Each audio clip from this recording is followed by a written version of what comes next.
Hey guys, welcome back to my workshop.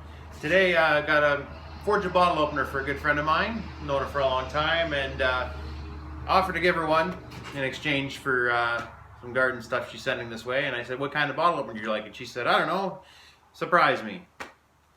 Which is both a blessing and a curse, I think. Because I'm not really going in with an idea of what I want to do. I mean, I have a vague idea of what I want to do, but there's so much you can do with the steel, right? You can manipulate it so many ways. I think I'm going to try to do something organic, some kind of, I don't know, some kind of curve, just whatever, make it funky. She says it's probably not going to get used. So it's just going to hang in her kitchen. But I think I'm going to try to do something, I don't know, a little funky. We'll see what happens, all right? So with that being said, let's get to it. Alright guys, I thought I'd just help talk you through this process, and maybe you can try making your own. Fairly simple, straightforward project, good for beginners. So the first thing I'm going to do here, I'm using 1/4 inch by 1 inch flat bar. So I'm going to mark off 1/2 inch on either side to find the center. And then I'm going to mark 1/2 inch from the end to lay out where I'm going to punch the hole for the opener. So get my center punch mark out. That hole. I'm also going to take about 6 inches of material. Normally I use about 4 to make my normal bottle openers. For this I'm taking a bit longer for what I have in mind. I did have an idea to start a second project at the same time, which is why that 1/4 inch bar is in there, but I changed my mind, so this is the last you'll see it. So the first step, I take a V-tip slot punch. Going slowly, mark the hole, go through about 3/4 of the way through the bar, flip it over, find my mark, and then hopefully punch out a nice slug. You'll see on this one in a minute, the slug didn't pop out as much as I'd like. I was a little off when I was going through the backside, so I had to wring it off with a pair of scrolling pliers here in a second, and left a little bit of rag, but that got cleaned up once I drifted the hole. So I'm going to drift the hole in 3 stages. I use a 3/8 inch drift first, and then a 1/2 inch, and then 3/4. It's a couple extra steps, 3 heats in total, but it's a little friendlier to the bar than going all the way to 3/4 at once. All these drifts are made out of coil spring. It's a little overkill for a drift, but I don't have to spend as much time redressing them and cleaning them up which I would have to do if they were mild steel.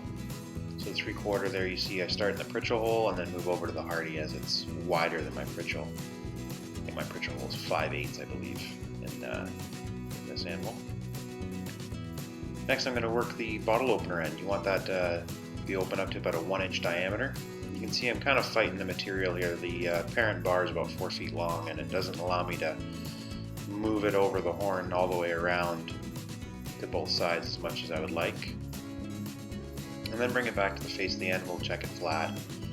Always kind of return to that baseline. Just keep working it around. You kind of tilt, you see how I kind of tilt it with the horn, kind of match the taper on it. And I've got a washer on the face of my anvil there that I'm using for sizing. That washer has an outer diameter of about 1 inch. So it's a good baseline, and if I get the opener to that size, I know it should have no problems cracking off a frosty top. So here I'm going to work on the opener, the nib, or the nipple, whatever they call it. Don't fret, this hammer has been softened. It's not a hardened hammer. I had extras, so instead of making a punch to work that end, I just softened a hammer. And here I'm just knocking the opener down a bit, getting more of an ovalized shape to it. This is really, personal preference, whatever look you want to go for. And now I'm going to start necking down the material. I'm going to use the horn. It's a nice fast way of drawing down some flat bar and going back to the anvil face to check it back flat. I realize my anvil is not secured to the ground, as you probably noticed. I have a fairly small shop and frequently have the need to move stuff around, so the consequence is my anvil tends to walk a little bit. Eventually I'll get it secured down when I have my final shop built, but for now we do some dancing with our anvils. See, I switched from my 2.5 pound cross peen to my 3.5 pound square circle made by Mr. Alex Steele. It's a great hammer, moves material a bit faster. Here I'm necking down the shoulder where I'm going to cut the piece off the parent bar, And I'm eventually going to forge a scroll on that end, so I'm going to have a one-sided taper going on. So I'm using that far edge of the anvil, which is a little bit sharper than the other edge. I guess it's the near edge to me as I'm standing there. Just necking the material down, checking it all back flat and square.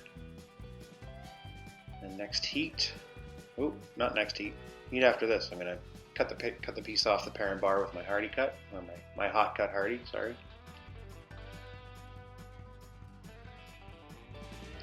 Again, this is the way I forged the bottle openers. I mean, there's many ways to do it. Most people do it different ways. Cut through 3/4 of the piece there, or more than that, but almost to the edge, and then wrung it off so you don't send hot steel flying. Here I'm just cleaning up the end of that bar for later. And now working on that flat taper, bringing it down to where I want it, checking it back flat. This vantage really gives you a good view of the different surfaces of my anvil. I've got nice deep round radii, and then I've got some sharp edges and some shallow radii, lots of surfaces to work on. It's handy.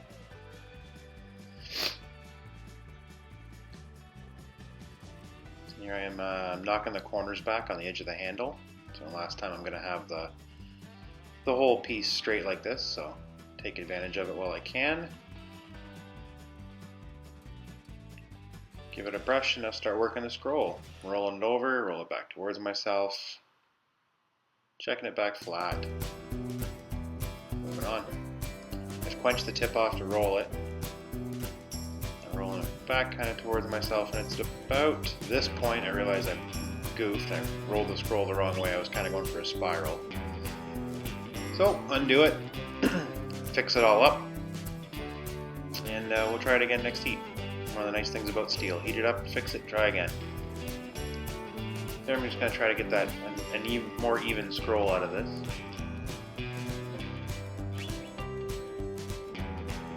Now I'm trying to figure out what I want to do with the handle. So I had a serpentine-like look in mind that I was trying to go for.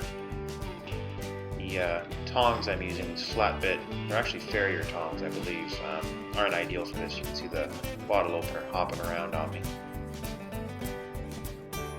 But I got to this point and then I realized I don't really have enough material to put that second bend in. I thought I had enough, but I don't. So now I'm wondering what I'm going to do with it. Tried that second bend, didn't really go the way I wanted. Yeah, still trying to fix it up. And now I'm wondering what I'm going to do. So when looking at it, I decided to just finish off the end, kind of like a J-hook. Just knocking around. Kind of disinterested in it at the moment, as you can tell. It's just not going the way I want, and sometimes that happens.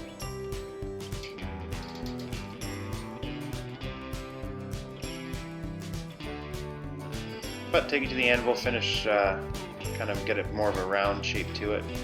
Clean up the corners again because they kind of squared up as I was working on it. So knock them back down, no sharp edges.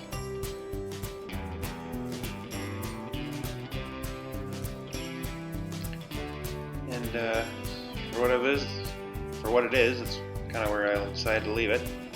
Brushing the scale off, just took a nice little red heat there.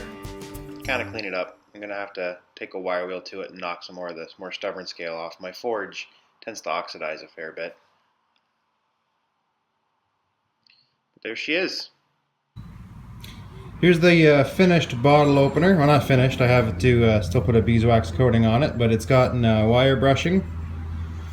Feels alright in the hands, I guess. Ultimately, I wish I'd put the hook this way with the opener on top. So it'd make it easier to open. Now it's kind of backwards. I mean, it still works. Kinda, sort of. Wasn't what I was going for. I was looking for kind of a more organic finish, but what do you want? And this is just me taking a little propane torch to it, heating it up, and rubbing some beeswax on. Nothing fancy. Okay. Does anybody else ever have those days where nothing seems to really go the way you want? Because I just had one of those days. I mean, I had in mind what I kind of wanted, something kind of a la Jesse Savage, kind of a bit of a bend in it, almost serpentine-like, maybe with a little scroll on the end. That's what I ended up with. This kind of fugly, uneven J-hook. Not overly happy with it. I'll make her another one. And this will just kind of lay around. But someone might like the video, so I put the video together. If you like it, awesome. If you don't, my apologies. I was up really early with the kids today. And that's no excuse. That's no excuse. Didn't come out the way I wanted. You saw that I was fighting with it the whole way along, especially a little scroll bit there. And yeah, I got this started, and I don't know why. I started that over and I kept going. Wasn't looking the way I wanted. It was also really long. I think part of the problem is I drew this material down too far. And I don't know. It'll work. I mean, it'll open a bottle. But not overly happy with it. It might just go on my wall and chuck it in my scrap bin and make another one. Anyway, that's one way to make a bottle opener. At least some of you guys might find some benefit into it. At least you saw the punching, the drifting, and the shaping of the opener end. That's all kind of helpful. But the rest of it, just ignore. Just ignore it. And I'll make you guys a better forging video later. Deal? Deal. Thanks. See you on the next one.